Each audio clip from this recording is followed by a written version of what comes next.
You remember when President Obama said, "I will close Guantanamo Bay"? Yeah, that was about 5 years ago. I don't know if you know this, it's still open. So now he was asked about it at his press conference today, and he came out fired and saying, "Hey, man, it's really got to go." I continue to believe that we've got to close Guantanamo. I think, I think it is critical for us to understand that Guantanamo is not necessary to keep America safe. It is expensive. It is inefficient. It hurts us in terms of our international standing. It lessens cooperation with our allies on counterterrorism efforts. It is a recruitment tool for extremists. It needs to be closed. And that's why I haven't closed it in 5 years. Basically, he's saying, Gitmo.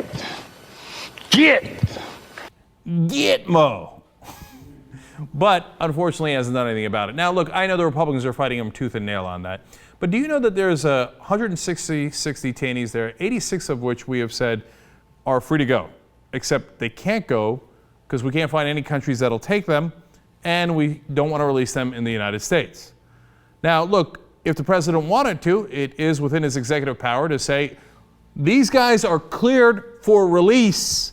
They are not guilty. I'm going to let them go. And he can strike a deal with, for example, Yemen. But there's political pressure here to say, don't send them back to Yemen because we're worried that al-Qaeda is strong in Yemen. I know, but they're cleared for release. They're not guilty. So what do you want me to do? Hold people we know are not guilty forever? That makes no sense.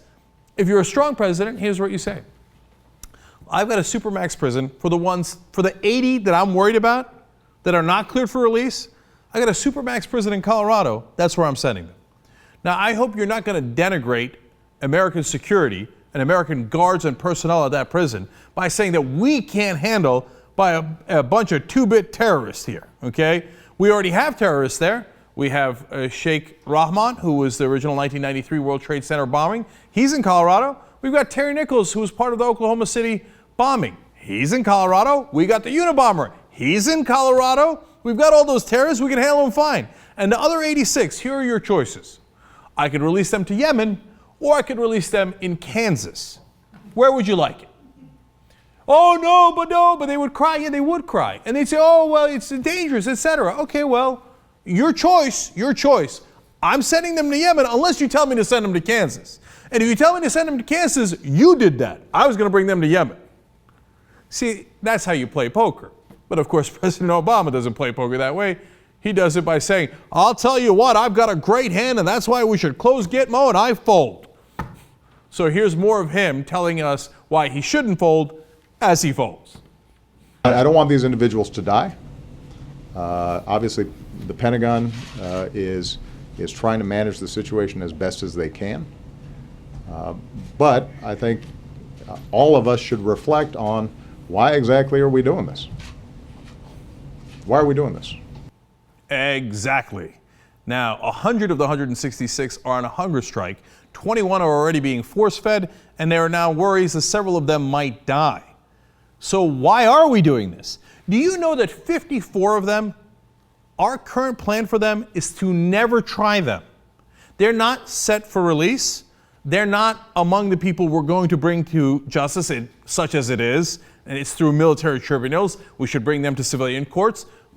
Whatever your disagreements on that are, you can't argue with the 54. I mean, who are we? Aren't we America that stands for justice and rule of law? For 54 of them, whether they're in Gitmo or they're in Colorado, it doesn't matter. We say, we don't have enough evidence to try you, and we don't want to release you, so we're never going to give you a trial. That's insanity. That's the most un-American thing I've ever heard. Now, President Obama continues to talk about that. I mean, the notion that we're going to continue to keep over 100 individuals in a no man's land in perpetuity,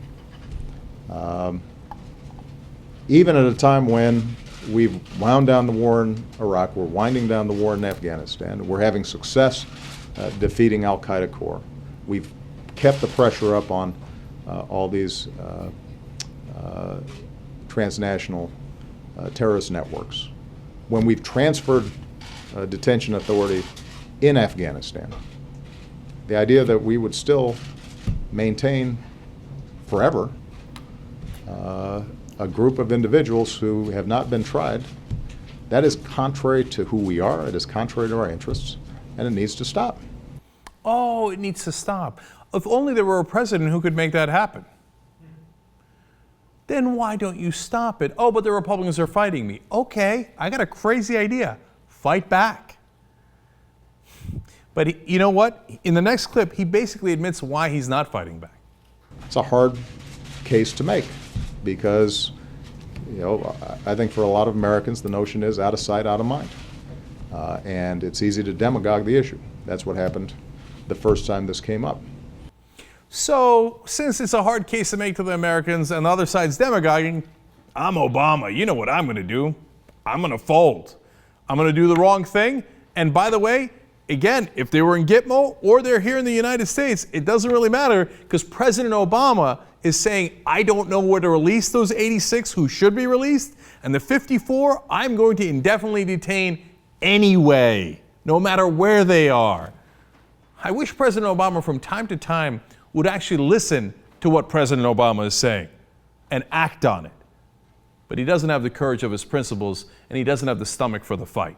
So those people will stay in Guantanamo probably for the rest of Barack Obama's term. If a Republican wins, probably indefinitely. If a Democrat wins, probably indefinitely. Isn't that crazy? Gee, I wonder why the U.S. has lost respect all throughout the world.